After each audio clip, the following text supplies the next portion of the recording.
না না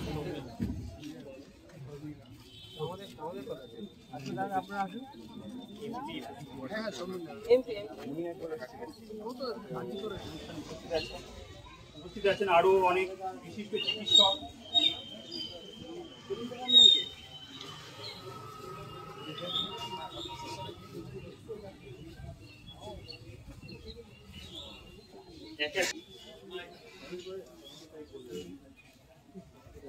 এখানে উপস্থিত সব থেকে সিনিয়র মোস্ট ডক্টর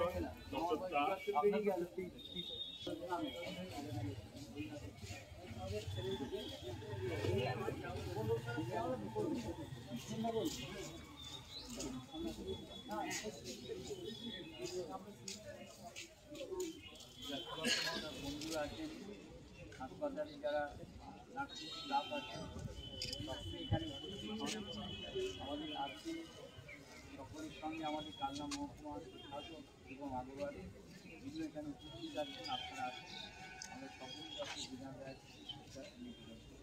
আর ডক্টর যে হিসেবে যারা চিকিৎসক আছে তাদের প্রতি আমার শুভেচ্ছা নেই, আপনাদের প্রতি শুভেচ্ছা নেই। সকালবেলায় অনেক ডক্টর দেখা করি, সবাই ভালো থাকে। এবং ডক্টর বিধান রায়, আমরা বাংলার উন্নয়নের কাণ্ডারি বিধান রায়কে বলে থাকি। অনেক উন্নয়ন করেছে, সেই বিস্তারিতের মধ্যে আমি যাচ্ছি না। ডক্টর রায়ের প্রতি, বিধান রায়ের প্রতি আমরা শ্রদ্ধা নিবেদন করি। মানুষ সেবা পাক আর আমরা সেবা করি। আমি বিশ্বাস করি যে একজন চিকিৎসক কিংবা একজন নার্সিং স্টাফ কখনই হাসপাতালে ভর্তিগত পেশেন্টদের অবহেলা করে।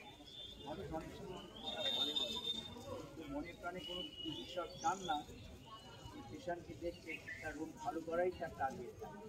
আর যারা নার্সিং স্টাফ আছেন তারা তো আরও বেশি কঠিন কাজটা মনে করি। ডাক্তার বলতে প্রেসক্রিপশন দিয়ে চলে যায়, পরবর্তী সময় তাকে দেখভাল করার কিন্তু আপনারা করেন। ওটা কিন্তু হয়তো খুশি হয়, কিন্তু এমন করে দেখানো হয় তখন আমাদের মনটা খারাপ হয়ে যায়। এমনিভাবে আমি নিজে জানি যে কালনা হাসপাতাল যখন তৈরি হয়, ডক্টর আমাদের সিদ্ধার্থ সঙ্গে উদ্বোধন করেছে যখন দিদির হাসপাতাল তো দেখেছি, আর আজকাল হাসপাতাল চেহারাটা তো পাল্টে গেছে। অতএব মানুষ পরিষেবাটা যদি পায় সেটা আপনারা নজর রাখবেন, আমরাও রাখবেন। বিধান রায়ের প্রতি মালা দিয়ে তার প্রতি শ্রদ্ধা নিবেদন নয়, তার যে উদ্দেশ্য ছিল একদিকে বাংলার উন্নয়ন, একদিকে মানুষের স্বাস্থ্য পরিষেবার উন্নয়ন।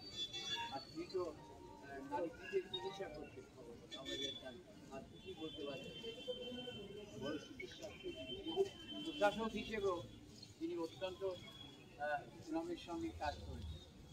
বলতে বিধানে আমরা যা ইতিহাস করি, যারা রাজনীতির লোক, এবং ডক্টর বিধান রায়কে জওহরলাল নেহরুর মতো ধৈর্য করে চলছে, এটাও খুব মানে সব মানে সত্যিকার